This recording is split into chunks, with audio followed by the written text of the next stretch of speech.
Someone pays you 40 for something you made. Not a friend doing you a favor, not a family member being kind. An actual stranger, someone who found what you built and decided it was worth their own money. You stare at the notification longer than the amount justifies. 40 doesn't change your life. It changes something else entirely, something that has nothing to do with the number. It's not about the money. 40 doesn't cover much. It won't dent your rent, won't meaningfully move your savings, won't register on any financial statement that matters. If you measured this moment purely in dollars, it wouldn't be a moment at all. Just a transaction, forgettable within a week. But you don't forget it within a week. You remember the specific time of day, what you were doing when the notification came through, the exact number. Nobody remembers their 40th grocery purchase this vividly. The memory isn't about the money. It's about what the money proves. Before the first sale, the business is a hypothesis. Everything before this moment exists entirely in your own head. The idea, the hours spent building it, the belief that it might be worth something to someone else. You can tell people about it. You can show them a website, a prototype, a product photo. None of it has been tested against the only measure that actually matters. Whether a stranger, with no obligation to you, will voluntarily exchange their own money for what you've made. This is the specific limbo that kills most business ideas before they ever become businesses. Not lack of effort, not lack of a good idea, but the absence of any external confirmation that the idea was ever real to begin with. You can work for months on something nobody has paid for. You cannot know, no matter how much you believe in it, whether the belief was justified until someone else puts their own money behind it. The first sale converts belief into evidence. The moment that 40 lands, the hypothesis becomes a fact. Not a big fact, a small, specific, undeniable one. At least one person independent of any relationship to you decided this was worth paying for. This single data point doesn't prove the business will work. It proves the business is possible, which is a categorically different and far more important thing to know at this stage. This is the part almost nobody explains accurately. The first sale isn't a financial milestone. It's an epistemological one. You're not learning that you made 40. You're learning something you had no other way of finding out, that the thing in your head has value outside your own head, confirmed by someone who owes you nothing. You watch the notification, and something in you recalibrates.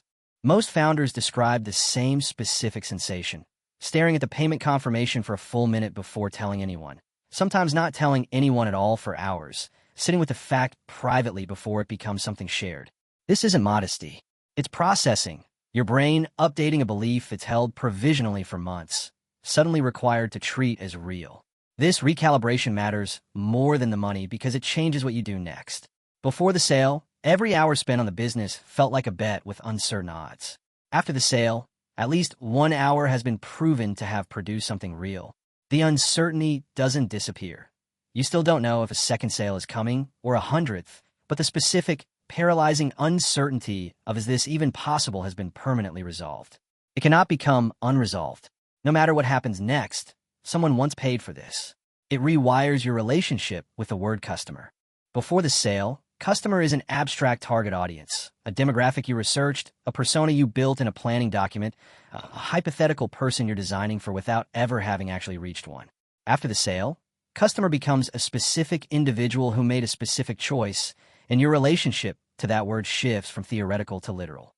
This matters because most of the advice available to early founders, build for your audience, understand your customers' pain points, iterate based on feedback, is functionally impossible to apply with any precision until you have at least one real customer to study. A hypothetical customer can't tell you why they bought. A real one can, and often will, if you simply ask. It builds momentum, not just revenue. The first sale is rarely a one-time event in practice. It's usually the moment that makes the second sale feel achievable in a way it didn't before, because you now have proof that the mechanism works at least once. Founders who make their first sale often report making their second and third considerably faster than the first. Not because the product changed, but because their own belief in pursuing more sales changed, and that belief shapes how much energy they put into finding the next one. This momentum is the actual asset the first sale buys you, more than the 40 itself. The specific effort required to convince yourself the business is worth continuing to pursue drops dramatically once you have external proof rather than internal hope. People chronically underestimate how much of early entrepreneurship is a battle against your own doubt rather than a battle against the market. The first sale is the cheapest, fastest way to quiet that particular battle. It changes what you notice in your own work. Before the sale, you build somewhat blindly, guessing at what matters based on your own instincts and whatever research you've done secondhand. After the sale, you have a specific real transaction to study. What did this person actually need? Why did they choose this over not buying at all? What question did they ask before purchasing that you should probably answer more clearly for the next person? This shift in attention compounds on its own, separate from the money. You start noticing details in your own product, your own pricing, your own messaging that you were blind to before, purely because you now have one real data point instead of zero.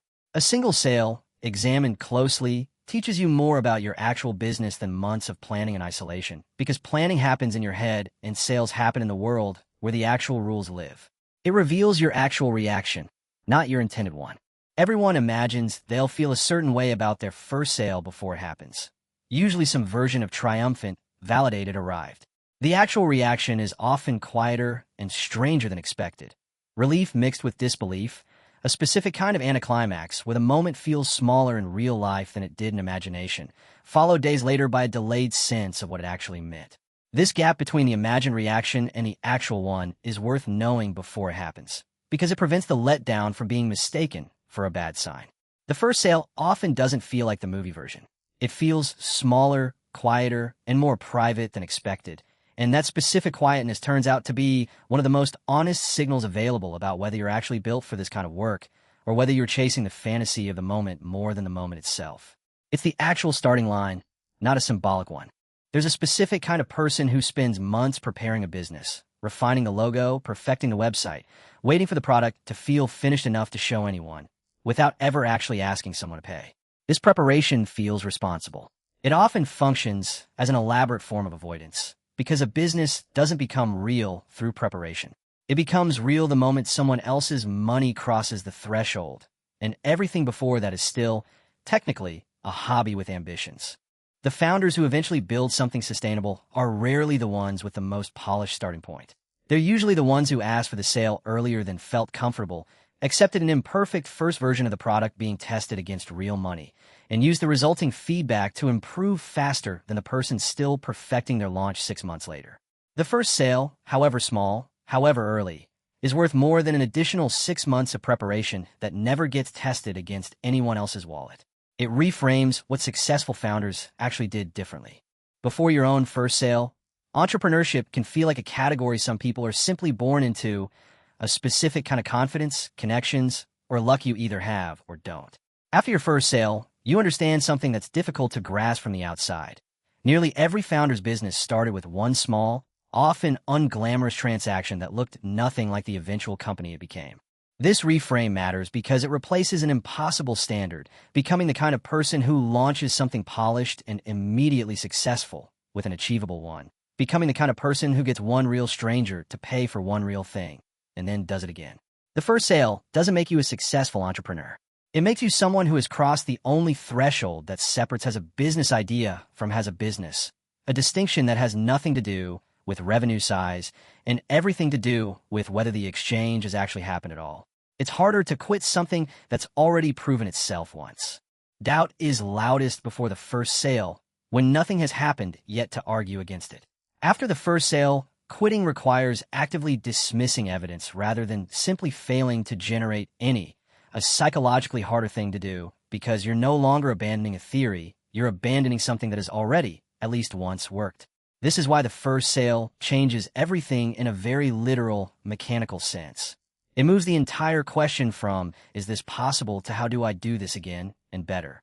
The first question can be debated indefinitely, in your own head, without ever being resolved. The second question has a concrete, findable answer because you already have one example to study, refine, and repeat. None of this happens the same way with a large first sale either. It's tempting to assume a much bigger first sale, a large client, a substantial contract, would produce these same benefits, amplified. In practice, a large early sale sometimes distorts the lesson rather than clarifying it. A founder who lands one big client early can mistake a single relationship for a repeatable business model, building an entire strategy around an outlier that may never recur, rather than learning what a small, average, replicable sale actually requires. A modest first sale, closer to what an average future customer might actually pay, teaches a more honest lesson.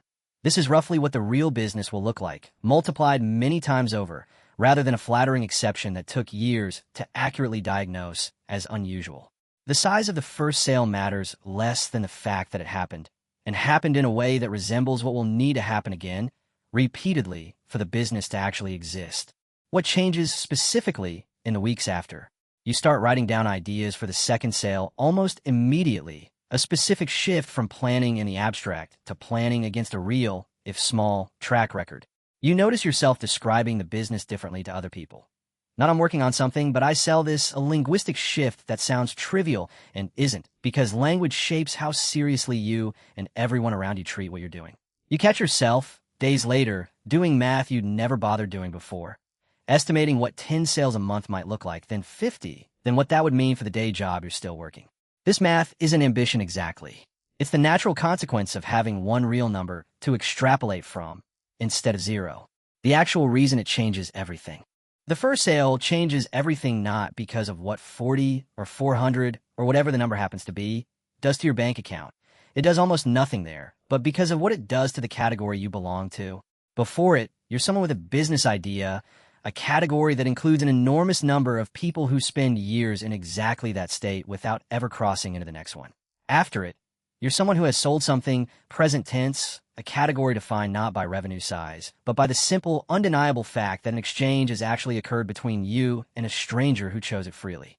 Every sale after the first is easier to pursue because the hardest part, proving to yourself the thing could ever happen at all, is already finished. The doubt doesn't disappear. It just loses its most powerful argument, the one that says maybe none of this is real. It's real. It happened once. The only remaining question is whether you'll make it happen again.